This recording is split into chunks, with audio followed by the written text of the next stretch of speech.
നമ്മളെല്ലാം വാഹനങ്ങളിൽ സഞ്ചരിക്കുന്നവരാണ്. സുരക്ഷിതമായി സഞ്ചരിക്കുക എന്നുള്ളതാണ് ഏറ്റവും പ്രഥമമായ കാര്യം. അത് ഏത് വാഹനത്തിലായാലും. വലിയ ആൾക്കാർ സീറ്റ് ബെൽറ്റ് ഉപയോഗിക്കുന്ന പോലെ തന്നെ സുരക്ഷിതമായി നമ്മുടെ കുഞ്ഞുങ്ങളെ കൊണ്ടുപോകാൻ നമ്മൾ കാർ സീറ്റ് ഉപയോഗിക്കേണ്ടത് ഒരു അത്യാവശ്യ കാര്യമാണ്. വണ്ടിയിലൊക്കെ വെച്ചിട്ട് കാറിന്റെ മുൻസീറ്റിൽ ഇരുന്നൊക്കെ പോകാറുണ്ട്. അത് പൊതുവെ എല്ലാവരും ചെയ്യുന്ന ഒരു കാര്യമാണ്.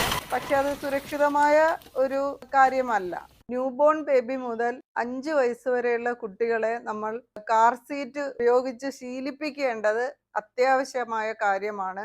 ഫീഡ് ചെയ്യുന്ന കുഞ്ഞുങ്ങളെ വരെ അമ്മമാര് മടിയിൽ വെച്ചിട്ടൊക്കെ ആയിരിക്കും ഇരിക്കുന്നത്. തീർച്ചയായും ആ ശീലങ്ങൾ നമ്മൾ മാറ്റിയെടുക്കേണ്ടതാണ്.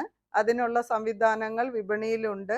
നമുക്ക് ഹോൾഡ് ചെയ്തുകൊണ്ട് പോകാൻ പറ്റും. പിന്നെ അത് കഴിഞ്ഞു വരുന്ന കുട്ടികൾക്ക് ഒരു 4 ഇയേഴ്സ് വരെ യൂസ് ചെയ്യാൻ ഇതുപോലുള്ള സീറ്ററുകൾ അവൈലബിൾ ആണ്. നോർമൽ കാർ സീറ്റ് തന്നെ 2 രീതിയിൽ വരുന്നുണ്ട്.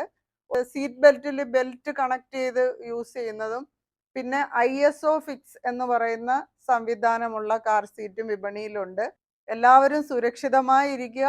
യാത്രകളിൽ ചെറിയ കുട്ടികൾക്ക് മുതൽ ഇങ്ങനെ ശീലിപ്പിച്ചു തുടങ്ങുക. ബെൽറ്റ് യൂസ് ചെയ്യുന്ന പോലെ തന്നെ കാർ സീറ്റും ശീലമാക്കുക.